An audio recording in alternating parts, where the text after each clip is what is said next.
All right, and we are going. Jeremy, welcome to There Is No Try podcast. I'm so excited to have you on here today. Welcome to the show. Thank you. Excited. Yeah, man, this is gonna be a lot of fun. So we've been friends for a number of years, Yes. but before we get into our friendship and how we met, what are a couple of things that people would know you from or know you by? So most people on social media know me from Watches on Me and also from Watchanish.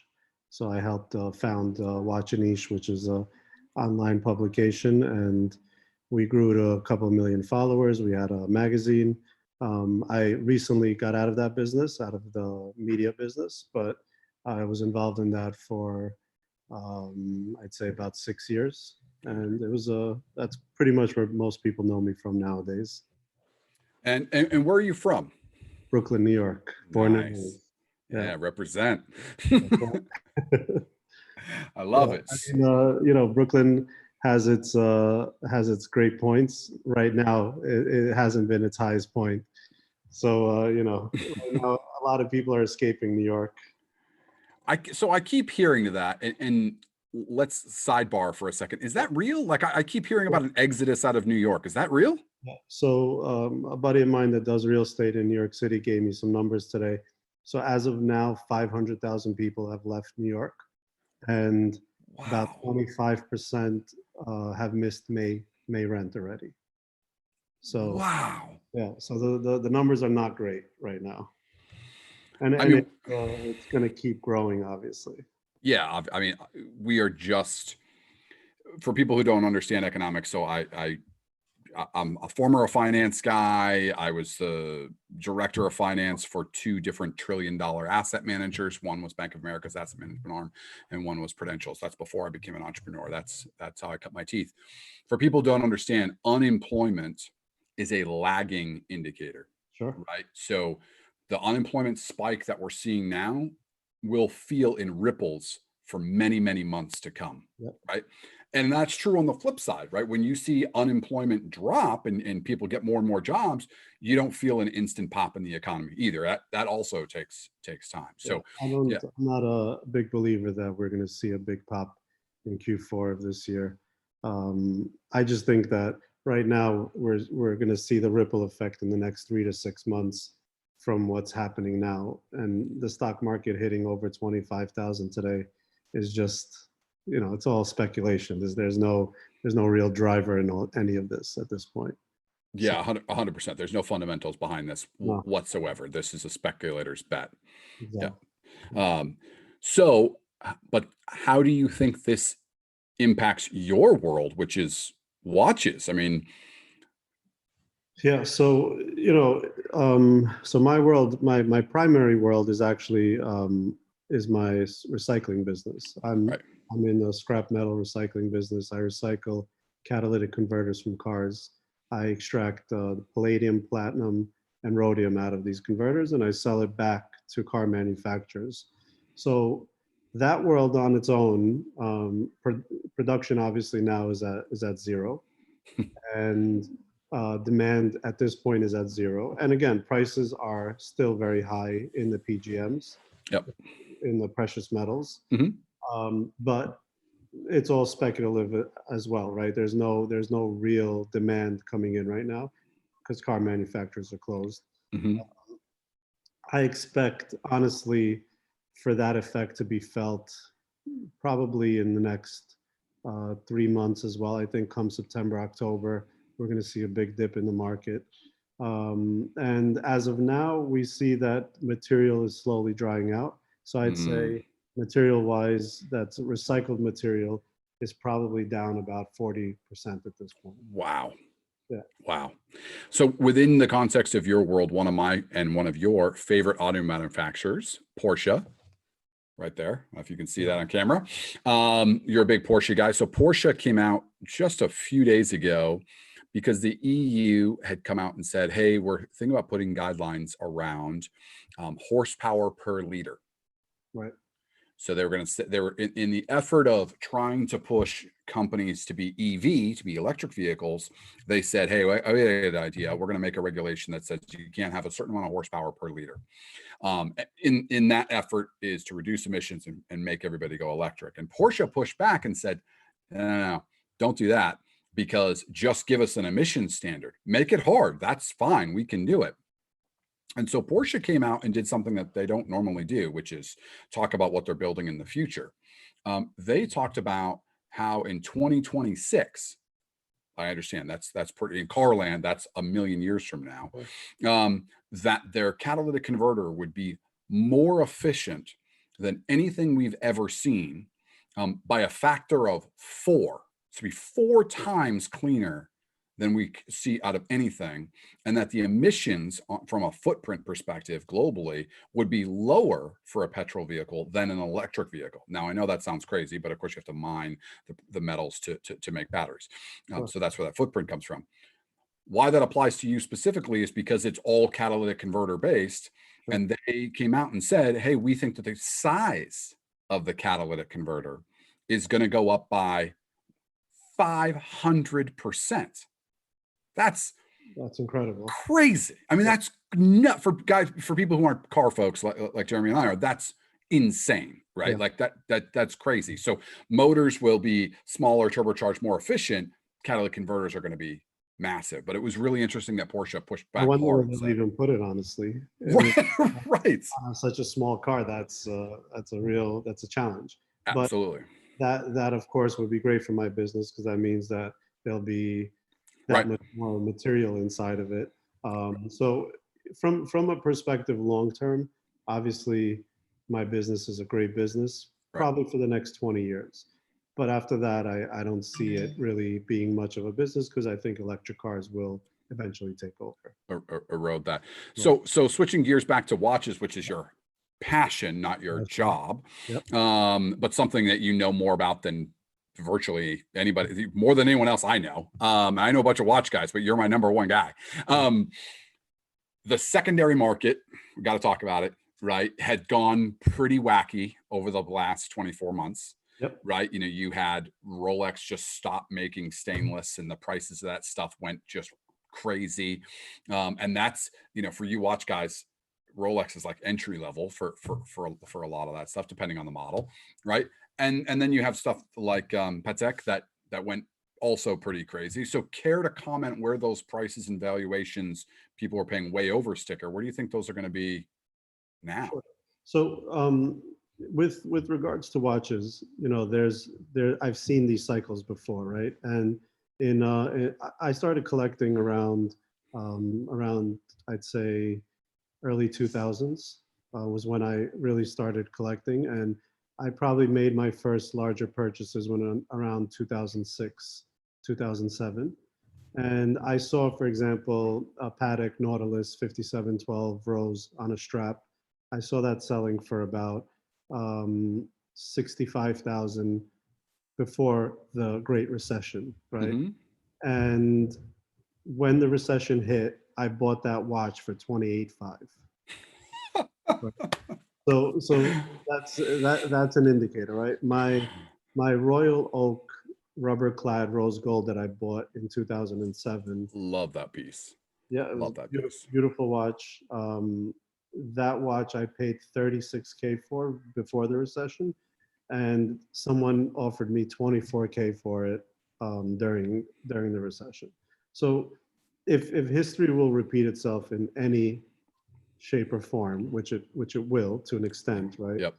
The market is going to come down significantly, and it already came down. So you already see a lot more inventory circulating.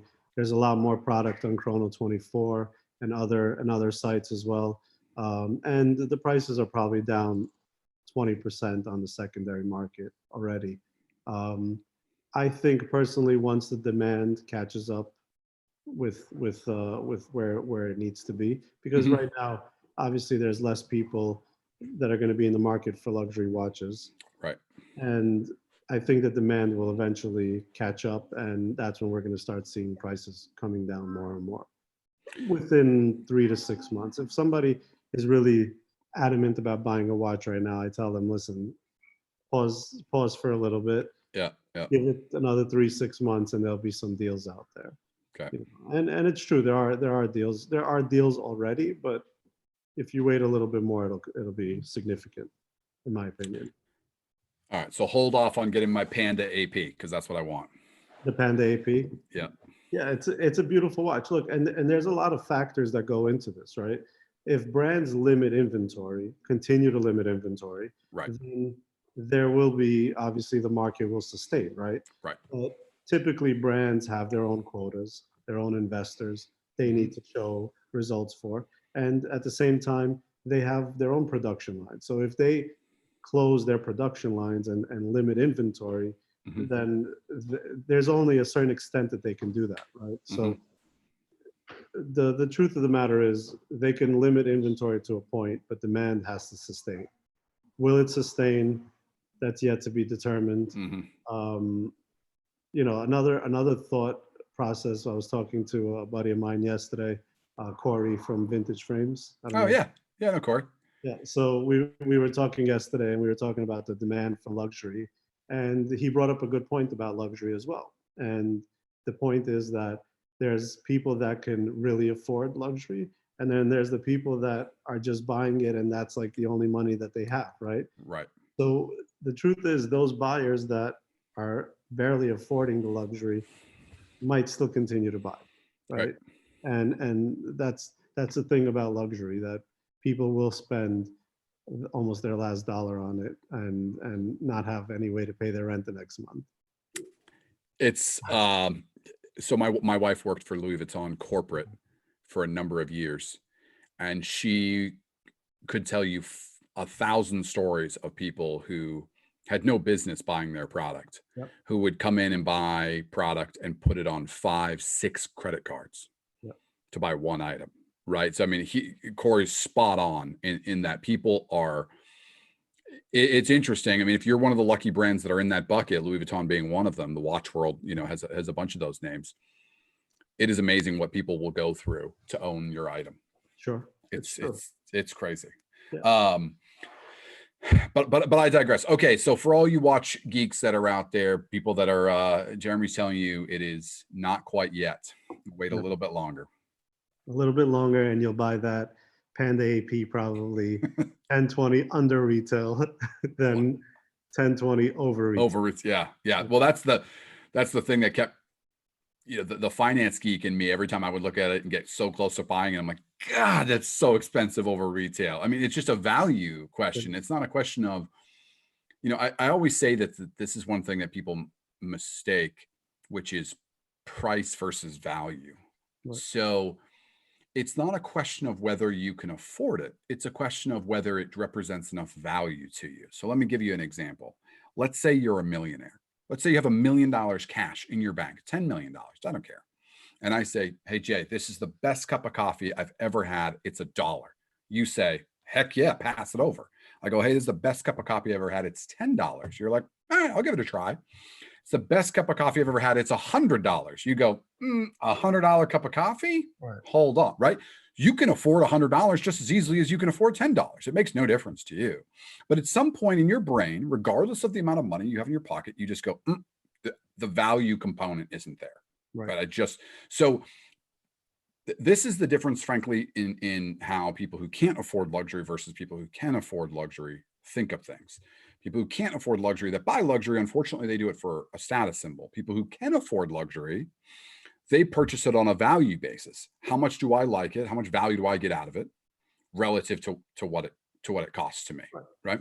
And it's mostly about joy, right? Like when wealthy people buy luxury items, they buy them because it brings a certain joy to them, right? And it's not really about showing off in front of somebody or anything like that. It's really about what it brings them in terms of happiness today, how it, and granted, luxury items, they fill a small void in people's, I guess, in their emotional status for a short period of time. And then they move on to another thing, and that's unfortunately the part of of shopping, right? It fills a small void in someone's life, and then the problem's still there at the end of the day. Right, You right. know? Most of the time, wealthy people buy things because they're unhappy about something, Yep. and then they got to move on because they're still unhappy. Yeah. So I'm car shopping right now, Okay. and I've seen the prices soften up for the car that I'm looking to buy, and I'm impatient, so I want to buy it now. Right. However, my brain tells me I might want to wait another 60 days. I'd probably wait. What car is it? A 458. Nice. But I want to daily it. So so I want it to be my daily driver. And so because I want it to be my daily, that's why I want a 458 versus a 488, because it's the last naturally aspirated engine that Ferrari's going to come out with for a while, or maybe ever.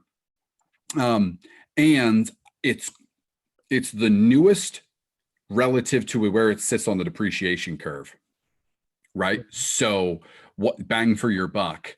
You get that naturally aspirated V8. It's fantastic. It's very reliable, believe it or not. People don't quite realize the newer Ferraris are actually really reliable, relatively speaking. It's not a Honda, don't get me wrong, but compared to prior years, they've gotten more and more reliable as the models have gone on. Anyway, so that's what I'm looking for a daily, and I've already seen the prices start to drift lower. It's so tempting to buy one now, but I think if I wait just a little bit longer, another 30 to 60 days, I might see some really historic prices. And I don't know a lot about Ferraris, but the 458 it's still a current production. It is not. It is not. So they last started making it in 15, I think. Yeah. So the 488 is the current production for the V8 mid-engine car. Okay. The 458 is the one that precedes that. Got it. And they make those mid-engine V8s for 5 years. 5 years. So right. I think it was a 2010 to 2015 run, right? From Bingo. Correct. Yep. That's exactly right. Beautiful car. Yeah, beautiful car. 7-speed gearbox, twin plate or dual clutch, whatever. So quick, fires that shifts really, really fast. Just really the sound and the smell and the scream of the engine, right? 9,000 RPM out of a 4.5 liter V8 with a 180-degree crane plank. So you just have that sound that's just so unique, right? There'll always be something faster, but frankly, I had a Ferrari F430 that I bought in the Great Recession of 2008 for pennies on the dollar, put 20,000 miles on it and got paid to drive it. Actually sold it for slightly more than I paid for it. I think I'm being greedy. I think I'm kind of in that same position now where I'm like, I go buy a 458, drive it, put on 20 or 30,000 miles, turn around and sell it for nears makes no difference what I paid for it. I'll take that. I'll do that's a win. That is a win. You think that the market has come down to that already on cars, or just in that particular on the 458? So I saw them fluctuating the 458s prior to this. They were fluctuating between 1 to 120, depending on mileage, right? Low mileage cars. They were in that range. They're in the 120 to 160 range for 458s. 430s, F430s had hit their bottom, which was like 90 to 120, which was the model preceding that. Yeah. So I haven't seen too many 458s below the 120,000 mark. Matter of fact, I've only seen one currently. That seems to be their floor right now. But my suspicion is if I walk around with a bag full of cash and go, hey, I got 90 grand cash, hand me the keys. Right. If I ask enough people, I might be able to get one for, 100 grand or less, which is just, that's free. I mean, honest, I hate to sound callous, but I mean, that's really, really cheap. That's a lot of car for not a lot of money. Sure. Yeah. And a super well-reviewed car, or a review car that was, incredibly well-reviewed. People loved it. It's been very reliable. It's got a great sound. I mean, unlike some other older Ferraris that had significant problems to them. Right. This one just doesn't have those, so you're not buying a headache. Okay, if you take something with 10,000 miles and put 20, 30,000 miles, there'll still be nice value in a car like that. No value. Okay. No. So I am not afraid of buying one that already has higher miles on it. Got it. Because I'm going to daily it. Got right? it. It's not going to be my Sunday, one Sunday a month, my baby. It's Right. right. So my last Ferrari, that's what it was. Okay. It was like I drove it 2 Sundays a month down to the coffee shop through a back road and came back, and that was it. Right? It was like perfect all the time. Got it detailed like 100 times a year. This car, I'm like, nah, I'll buy something that has 20 or 30,000 miles on it. Right. I'll put another 20 or 30,000 miles on it. I don't really give a damn. Like, that's just cool to say I daily drive a Ferrari and Right. have that experience. Like, why not? That's You good. daily drive a Porsche. That's not much different. Yeah. It's not like that car is way more convenient. Right? Like, it's still small, 2-seater, and right, you have big wheels and tight suspension. And where you live, it's got to be challenging to drive that car. It is, it is and it isn't, right? Because the one that I have is a 4S, and it's really, it's just fast enough to be a daily, and where you're not like jerking every time you're sitting in traffic. But of Yep. course, being in New York City, it's not a lot of fun a lot of times sitting in traffic and driving that car. The Right. best car, honestly, for New York City is Tesla, because it just drives for you, and you just sit back and let the car drive. Right. That's like, that's probably my favorite daily driver at the moment. Yep. I agree. In a city like New York, where most of your time is sort of stop and go, that makes a lot more sense, Yeah, right? there's no way you can't get any better than that. And your car is so beautiful, you're always worried about it getting dinged or scraped or right, like rubbed or whatever. So You know, that's a part of like New York City hardening you a little bit. Is that you learn to just let that go. You understand that in the first week of owning your car, somebody's gonna hit it on purpose, most likely. That's just like the rule. When, for example, when I got my first 911, I drove it. I didn't even have plates on it yet. I drove it to the bank like 3 minutes from my house. I park it on a street that there's not a single car in the street. I come out of the bank, and there's an older Honda Accord or whatever, one of those cars, and they literally parked on my reversed and just left their car on top of my front hood. Like it was just like their bumper was just over my hood, and there was plenty of room, and there was absolutely no reason for it to be there.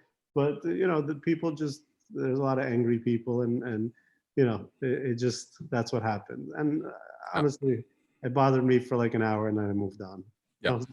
This is New York. This is what I get. You choose to be here, right? That's right. Yeah, we could go on and on about car stories. I had many negative experiences with some of my exotic cars, and I would say that it actually soured me to the point where I didn't own an exotic car for a while, because it got tiring to deal with people who really genuinely disliked me and burned a lot of calories to let me know that they didn't like me solely because I bought this car. These are strangers. It does wear on you sometimes. But switching gears, how did you get into your business? Tell me a little bit about your sort of entrepreneurial journey. Yep. So just like everybody, not everybody, but a lot of folks, I never really did great in school, in elementary school or high school. I went to military school as a kid, obviously because I wasn't the best student and I needed some tough loving. That kind of strained me out a little bit, but education-wise, I was never really motivated in high school. Then I went to college. I did a few years. I got my associates, and I would always get involved in various businesses here and there, but nothing, really stuck. And my family was in the gold buying business, and my father had told me that there's precious metals in catalytic converters. How much is in there? Who knows? He's like, I just know that there is. He's like, why don't you give it a try? So I said, all right. I got myself a pickup truck, and after school, I would drive around and stop into repair shops and things like that, and ask them for catalytic converters. And the first few weeks, I had no idea what I was doing, and they would just say, "How much you're going to give me?" Some people would just throw them away and give them for free. And little by little, after like a month, I collected a considerable amount, and I went and sold them to who later became my competitors, one of my competitors. And I would just continue that cycle for quite a while, just buy and sell to my competitors and learn the different grades and pieces. And I mean, it wasn't a glamorous job, right? I at the end of school would literally go pick through dumpsters to get this stuff, right? Because back in the day, people didn't set them aside the way they do now Right. and think that they're valuable. Back in the day, most people would just put them in the dumpster and they'll say, "You want them? Jump in the dumpster and get them." At the end of the day, we're not dealing with it, right? I love it. I love it. So I literally would, jump in dumpsters and pick this stuff up and go sell it and make, a couple of grand a week off of this stuff. And it was great money. And little by little it grew and, got a warehouse, employees. Um, then I got introduced to a refiner and the refiner told me, you need to collect a certain amount before you can ship to us. And eventually I got to a point where I collected enough of the material and I shipped it to them, got my results back. I was like, wow, this is like, there's more money in this than just flipping it to somebody. So I Hmm. stopped flipping to my competitors, eventually became a cutter and processor myself and, kind of expanded. And, I'd say the biggest step that any entrepreneur can take in the beginning is um, letting go of some responsibility. That was the first thing that kind of propelled me forward. And the other thing was that I actually started giving away my accounts to my employees. So I would hire sales guys, right? Wow. But I physically couldn't service everybody because I was trying to grow a business within my warehouse and a business on the road, right? Hmm. At that point, I had a business only on the road. I didn't have any business in my warehouse. So every time a customer would want to come to my warehouse, I'd have to get off the road, drive back to the warehouse. So it got to a point where I hired my first sales guy and I just gave him all my business that I had on the road. And for a good 6 to 8 months, he was making more money than I was because he got all my accounts, right? Sure.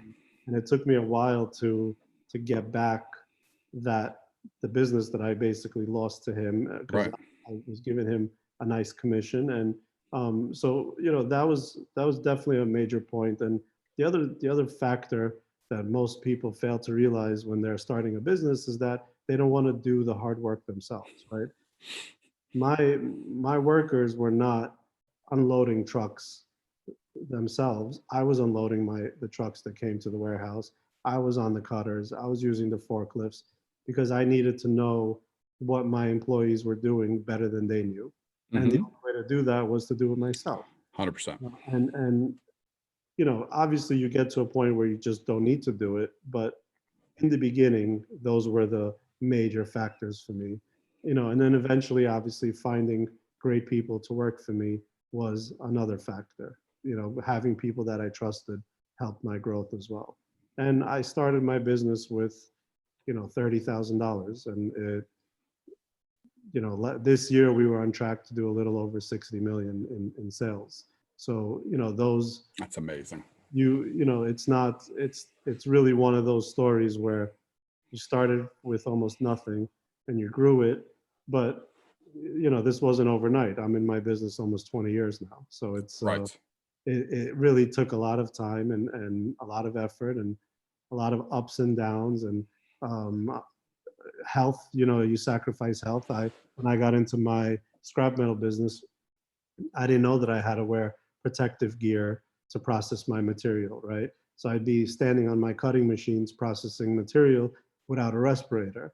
What happens? A few years later, I develop asthma, et cetera, right? So it's Hmm. like you you learn from mistakes, and Hmm. unfortunately, I didn't have somebody that can turn around and tell me you should do this, you should do that. Right. It Right. it was kind of a lot of self-learning and a lot of sacrifice, but um, and the ultimate sacrifice is always health, right? There's no Yes. there's no bigger sacrifice. Right. But if people are willing to put in that type of effort, which a lot of people aren't, they'll be successful. There's no other way. Yep. It was really. I remember there were moments where my wife, at that time, she was my girlfriend, but we would go to the movie theaters. I'd fall asleep. We'd go to restaurants. I'd fall asleep because I was working 20 hours a day, Yep. and that lasted for years. And I was literally just sleeping wherever I could. That was just, that was whatever nap I can take, I would take it. So I love that story, and it reminds me of a story of talking to a buddy of mine who's one of the most successful financial advisors I ever knew. He did about, I don't know, $7-8 million a year in gross production credits, which means his take home was $5 million a year. That's pretty good if you're a financial advisor. Now, he had 2 assistants in him. That's it. So that's high gross, 1 guy, 2 assistants. He's killing it, right? So one day I see him do this presentation, and he tells all of his other financial advisors, and 300 of them, big conference hall. This is Smith Barney back in the day. And he tells them all how he did it. He goes, I identified one particular tech company. They were large. They were a big software company. I understood that their options package inside and out. I did the homework. And I cold called those people. I knew when they started their company. I knew when their vesting period was. And I knew that I had learned more about their comp plan and their option package than the employee knew. So when it was, and I built a relationship with them. And then over time, when it came for them to cash out their options, I was their guy, and poof, fast forward 20 years, there you go. And he told everybody in the audience how to do it. Right. And he gets off stage, and I go, what are you thinking? Like, you just told all these people. And he goes, they're not going to put in the work anyway, Pierre. Oh. What is it? I'll tell them exactly what I did. They're not going to do what I did. Sure. Maybe 1% will. Right. Exactly. Maybe 1 guy in the audience will do it. Right. But to your point, to back up your story, that's exactly right. Like, people aren't willing to make those sacrifices, to work those hours, to do all of those things. So quick story on the back of that. So where I am in my business is much more junior than where you are in your business, but I think you'll appreciate this. So I'm in that period of, I was the doer. You do every job, Sure. right? Like taxes, yep. Financial modeling, yep. Send an email, yep. Clean the trash, yep. That's it, right? Like all of it, right? Every piece of content, every word, that's all me.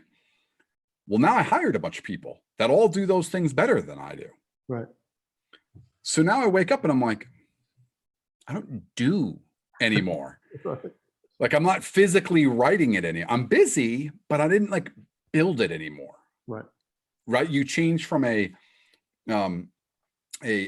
worker to a manager. So Sure. what I call a maker, someone who does something all day, they made something, to a manager. Right. Managers don't make anything, they manage. They manage, right. And Right. that's difficult on its own, right? Because managing people is like you're 24/7. You're like a psychologist, psychiatrist. Yes. So you gotta take in everyone's problems, your customer problems, your employee problems, and everyone has a problem, right? Oh yeah. And you kind of just have to learn to manage the mindset of everybody, and Yes. that's tasking. That's probably harder than just going out and finding business, right? When I was going in and going cold into like junkyards and like saying, hey, I want to buy your catalytic converters, and they're like, get the F out of here, or whatever it is. I Right. got somebody, or just leave me alone. And I'd still come back another 100 times. That was easy. Yeah. But my employees call me with their problems and Yeah. how to work through it, or my customers call me with problems, that takes a bigger toll on you, right? That's more stress. It's a lot more. Yes. And that's another thing. Like, I keep very lean when it comes to staffing, and I'm a big believer in, I don't have personal assistants. I've had them a few times in my life, and ultimately nobody's gonna get back to people and do things the way I want.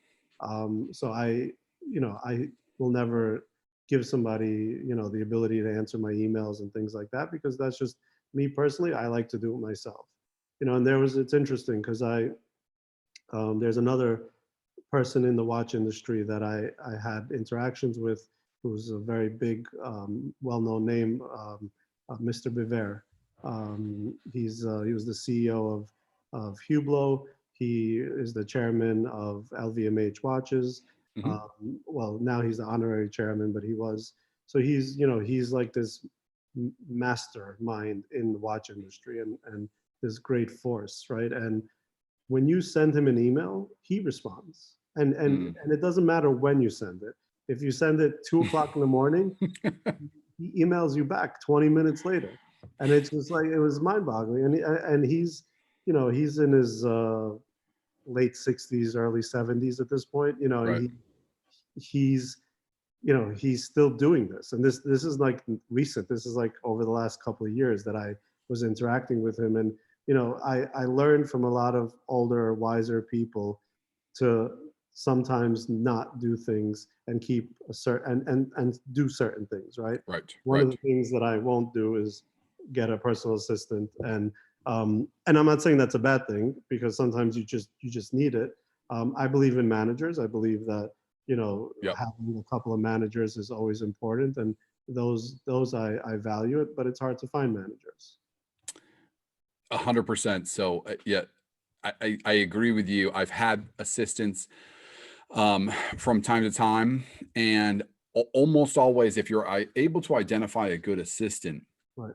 they have skills, if they're good at being an assistant, that you probably want to elevate Sure. over time, Right. right? And so I find that with most of my assistants, if I do a good job hiring them, I end up elevating them out of being my personal assistant and Right. typically into operations and logistics and whatever, because being a good admin, you're detail oriented and you're following up, and right. So it makes you kind of good at the kind of ops logistics stuff. Agreed. And so, yeah, I oftentimes put my assistant out of work by elevating them to a more important, if you will, quote unquote, more important, but job. Sure. So I go back to just doing it myself It's anyway. it's really mostly, it seems like it's a trial period for you to see what they're capable of, Yeah. and not capable. And that's a great, you know, it's a great way to get people in the door, get them accustomed to your business, and then move them forward. I believe in that as well. You know, giving people smaller tasks and more responsibility as they go on. But yeah, Yeah. I totally agree with that. So what would you say in your journey of being an entrepreneur and growing your business, you gave us the 50,000 foot view, which makes it feel like I worked hard every day and it paid off. It just took 20 years. But we all know that that's not true, right? Some days it was like, hey, I got a huge victory today. I landed a big new client or a big new deal. And there were other days where things didn't go very well. They were pretty tough. Can you remember one or two critical points or moments in your business where things were just tough, right? You were going to maybe miss payroll, or you lost a big customer, or do you remember some of those stories? Yeah, those stories happen all the time. They happened even now, right? With what's going on. The first time, it just kind of backtrack a little bit, but when those things happen, you learn to deal with them over 20 years, right? The first time I really had that type of incident was in '08, right? I got into my business around 2001, um, and I was doing fairly well until '08. '08 hits, and I have this massive payroll. I have, you know, this crazy overhead, and I continue to pay every single month. And I didn't understand the value in downsizing. I knew I had to do it, right? But I'm like, this will turn around. This will turn around in a month. This will turn around 2 months, 3 months, 4 months, 6 months. And before I knew it, I've sustained my expenses for almost 8 months, and things weren't turning around, right? And my industry probably felt it 6 months before the rest of the world felt it. So I saw a Mm, downturn in all the commodities and demand about 5 to 6 months before the financial market hit its bottom, right? mm, So for me, the comeback was about a year and a half, 2 years. For others, it was about a year and a half. You know, so it was a little bit six months less for others, right? right, right. That 6 to 8 months for me was critical, because It's I critical. looked around and I saw everybody else still caking and making money, and I was like, well, I have to be doing something wrong, right? Right. Or it's going to come back, and it didn't. And I remember I was down to like my last like 270K in the bank, And this is like, 270K. I did the math to live and to sustain my business. And at this point, I downsized, right? I cut my expenses, this and that, but I burned through so much money that I was down to like, 270K of basically working for 7 years. Everything I made was gone. And I did the math and I was like, I probably got another 8 months. I probably got another 8 months of expenses between personal and business left. And, I'm broke. That's Right? it. Yep. This is it.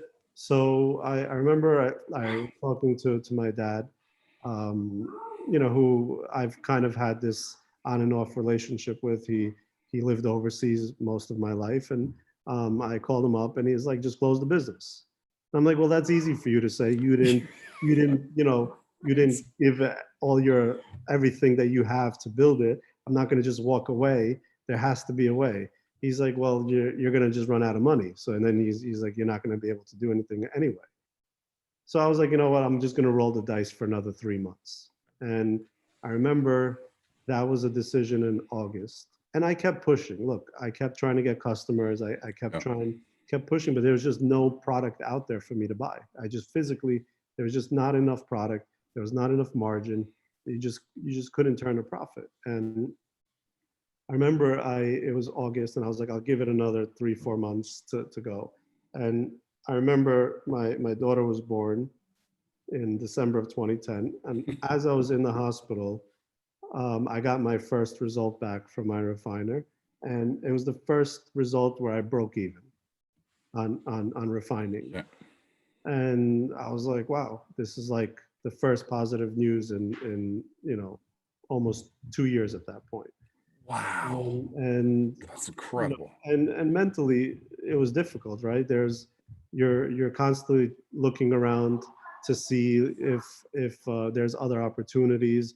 You constantly think you're doing something wrong. And I was what, 27, 28 years old at the time, and this was all new to me. Right. And that was probably the 2 hardest years in terms of business, right? And anybody in business is always like, well, at least I got my health, at least my family's healthy. You start looking at the bright side because there's no money coming in. So Yep. you start saying, well, I'm young and healthy. I'll figure out a way to make money. Yep. I even at some point put out applications to like different jobs to see if I'd even get hired, right? Right. And nobody was hiring me. Even though I built a successful business, I had no value to anyone else, right? So it was a depressing time, but it was also a time where I learned that you need to sometimes stick it out. And I wouldn't say you stick it out to every entrepreneur because sometimes you also have to know when to fold the cards, right?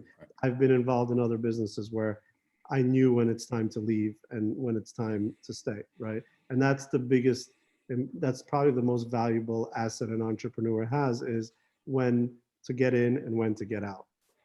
I knew that the industry would come back, right? Because catalytic converters are a necessity. I knew that emission standards are getting tighter and tighter. So I knew it's going to come back. It was just a question, can I sustain the the downturn? Can I ride it out long enough, right? And that wasn't the only downturn. I had another downturn in 2016, which I rode out, and then I had other issues that come up with all businesses. You get pulled into lawsuits. You pulled to get it's any successful business is going to have its issues, and there's going to be tough moments where you're like, I don't want to do this anymore. I don't like. I'm done. I just want to just chill and like not deal with this, right? But then you're not an entrepreneur. Right. You should go back to being an employee because if you're not willing to deal with all the BS, you're never going to be successful. 100%. Man, I did a podcast just the other day, which was called Hiring is Broken. Okay. Right. And when you said I couldn't get hired anywhere, but I built a multi-million-dollar business, I laughed because I make that joke all the time. No one would hire me. Right. Like right now, if I put my application on LinkedIn or wherever, Career Builder, wherever it goes, I don't think anybody would hire me. Right. But I have built multiple multiple $1 million businesses Sure. and know a bunch of from operations, logistics, marketing. I mean, any entrepreneur who's built that knows these things because you have no choice. Right. You have to figure those things out, right? And I always laugh. I don't think anybody would hire me. It's crazy, right? But it's because also the biggest issue with our and I don't hire like this. I actually hire people that I have seen do something great. As long as I feel that they have the motivation, I'll take them on. You know, Yep. and I think that's important. But in the corporate world today, that doesn't exist. They just look at you as on your resume and say, well, where did you go to school? You know, where have you been working the last couple of years? And that's Right. it. Yep. You know, that's all that matters. I couldn't agree more. That's why I think it's so broken. So getting back to your story, even though you had setbacks throughout the way, you know, Watch a Niche, when you were working with those guys, that didn't start as a business, right? That just started because you were passionate about watches. Yep. So Watch Anish was Anish himself was always blogging, and he at this point Instagram was not, there was no such thing as an influencer or things like that. That didn't exist when we started in 2012, 2013 on Instagram. I just had a personal Instagram account where I wanted to share my watches. I was anonymous. There was no name on it. It was just watches on me. And I started following Anish. She started following me. At the time, I had maybe 10, 15,000 followers. He had like 100,000 followers. And um, you know, I thought he was just putting out cool content, Sure. but he didn't have, it wasn't a business. He had Seven Friday as an account, and I believe Anil or Honda's the jewelry company as a friend slash account, right? And that was it. And Anish came down for a Seven Friday event, and we're like, let's go get a drink, blah blah blah. We hit it off, and he saw that I guess he saw that I can help him grow the business because he kind of knew a little bit about my background after we hung out a little bit. And he asked me to become partners with him and help him develop the Watch Anish brand and turn it into a business. And I was like, dude, you're crazy. There's no business on Instagram. This is like, you know, this is child's play. This is the game. And he's like, no, no, no. He's like, I think that there's something here. He's like, look, I already have a few accounts. He's like, but the brands are just not taking me serious yet. He's like, maybe if I have like a more serious business partner, they'll take me a little bit more serious. I was like, you know what? Let's give it a try. Let's give it 6 months, no contracts. Let's see what happens, right? Sure. And he's like, he agreed to it. And I remember we were eating sushi. It was we were sitting at the bar eating sushi, and we were just talking about this. So he asked me to come to Basel World. I think it was Basel World that was the first event, and I saw that even though he had such a small following at the time, brands and people just loved him. Like they instantly connected with him because of his personality, and he's a very likable personality. Right. And that's when I realized the business wasn't necessarily social media. It's it was it social media was going to be the biggest component, but the business was him. It was developing a brand around a person that travels the world, wears these luxury watches, and lives this crazy lifestyle, right? And Hmm. that's what we set out to do, is to create this persona on Instagram where we took this individual and made him into a brand, basically. And he already had another person, Ed, who also was involved as a partner at the time, who was extremely creative, and probably the majority of the creative mind when it came to Watch Anish. He was more creative than myself, than Anish. He was, you know, the driving factor in all the content and things like that.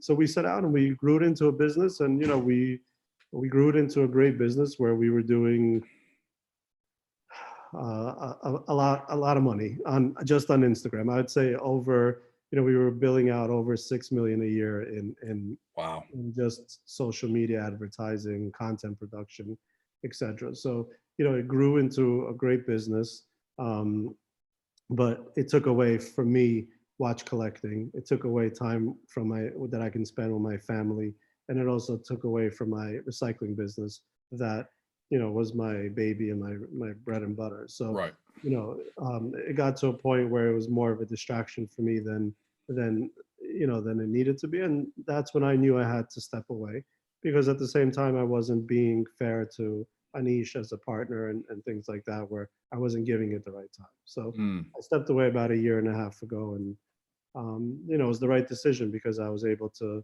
grow my business, you know, twofold after stepping away. Wow. Wow. Yeah, I remember the Watch Niche magazine was one of the nicest magazines I've ever seen in my life. Like, thank you. Yeah. it's such a high-end magazine. It's like better than a leather-bound book. I mean, it is, the paper, the weight, the feel, the details are just awesome. Is that magazine still out there? Does that still So, exist? to my understanding, it is. I'm not sure what Anish and the partner that from the magazine Cambies were have done in the last year and a half, because I haven't been. When I Sure. left, it was still a viable thing. Um, you know, the magazine we put out because we just could, right? Most people go from print to digital. We Right. decided to do it in reverse and go from digital to print. Right. And the reason why we did that was really just for credibility. Brands, no matter what, want something tangible that they can hold in their hands. Yep. And they wanted, when you go into meetings with them and you're pitching them advertising, they want you to show them something physical. So it was a lot easier to sell digital with print rather than just selling digital. Yep. And that's essentially what was the idea behind it. But at the same time, we didn't want to just put out a magazine like everyone else does. Right. We wanted to make sure every cover was a limited edition cover and something that somebody essentially would want to put up on their wall. Yeah. The suit cover is Yeah. the coolest, single coolest thing I've ever seen, with the liner. Yeah. Like, I show people that, I'm like, they went to the detail of not only using suit wool, effectively pinstripe, for the magazine cover, but you pop that thing open and it had a suit liner in it. Like, that's unbelievable for a magazine cover. Like, that's the craziest thing I've ever seen. Yeah, and then we did the one with Alec Monopoly, where if you took the cover off, you could just literally have one of Alec's pieces, Yep. right? It's not original, but still one of his pieces. Um, you know, hang it up on your wall with a magazine. So we tried to do creative things, and Anish is also a very creative individual, and you know, I hope he's doing okay now in the business. Yes, yes, indeed. So, we're getting kind of the top of the hour here. You've gone through some incredible ups and downs with your business. Yeah. The biggest lesson, the biggest truthism that I'm getting out of this conversation is really just persistence. And I shouldn't say just persistence, because it's the thing that the education can't get you, money can't get you. Persistence is something you either have and are willing to do, or you're not. Yeah. Very simple. It's very binary. Yeah, you know, persistence I think is a major factor, but also you have to be willing to fail, right? Every entrepreneur fails. Even now, I'm taking losses and hits, and it's Sure. extremely discouraging. But you know, you can stay down for a few days, but then you have to wake up in a week, in 2 weeks, whatever, however long it takes you to deal with your Yeah. loss. Right. You have to get back up and say, I'm going to get through this. I'm going to continue doing what I'm doing. Right. Don't do it blindly. Understand your market, understand, you know, the potential of your business. That's the biggest thing, is understand the potential and fight if it makes sense worth fighting. If it doesn't, then, you know, then walk away. Right. Right. I Don't get emotional. That's another big factor in any business, is people are emotionally attached to their businesses. Yes. And it's not, you can't be, it's not a person. You gotta look at it as just a business, and if it's not that, it'll be something else. 100%. It reminds me of that Winston Churchill famous quote, which is, success is defined by going from loss to loss with no loss. Excuse me, from failure to failure with no loss of enthusiasm. There we Right. go. which is exactly true. I mean, I've failed far more times than I've ever been successful, and that persistence of continuing to do it, and also not taking things personally. A quick business story that literally just happened over the last couple of days. So there's this big customer out there, a big client out there, and we want to make them a client, I should say. They're a prospect, and we've been trying to figure out how to kind of get in there with them. And so we connected with some folks through LinkedIn, had some conversations going. Those went cold. Met a couple other people, tried to get in that way. Those kind of went cold. Okay, so we're trying. Okay. We finally meet with this, frankly, low-level person, and the conversation's going pretty well. And she fires back an email. This is 3 days ago. Sorry, we're not interested in this. Man, we're all bummed out. Like, okay. So I tell my guy, I go, don't worry about it. She's wrong. She's going to do business with us. And how she's going to do business with us is because we're going to get one of our clients that's also a client of theirs to give us the referral, give us the introduction. And now they have to deal with us because the client who pays them said to. I'm like, that's what we're going to do. He's like, all right. So I'm trying to cheer him up, right? Like, all right, we're going to get back into it. Without doing anything, her boss's boss forwards her email to us and says, I love this idea. I love what you guys are building. When can we hop on a call? Yeah. Right. And literally when you just scroll down his email, it says from her 2 levels down from him, hey, we're not interested. Right. Yeah, and that comes down to persistence, but you also found an angle, right? You didn't just give up. And that's huge in is how to get in the door. It's not just like walk blindly, how to get in, Right. how to get in that door. And that's a major factor in being an entrepreneur too, right? Is being able to manipulate your way into places as well. Yeah. Okay. One quick story, because this is actually pretty close to you. So I really want Wine Library to be a customer of mine. Right. I want, they're a prospect. I want them to be a customer. Yeah. How am I going to get their attention? They're owned by Gary Vee. I don't want Gary Vee's attention. I want the guy's attention who runs Wine Library. He doesn't run Wine Library. He does whatever Gary Vee does. I'm not interested in that. I'm interested in the wine business. So through a bunch of research, I realized there's a guy over there. I have hit him up in every way I can think. I found him on LinkedIn, no response. I got an email hunter service, like sniffs out people's emails, found it, no response.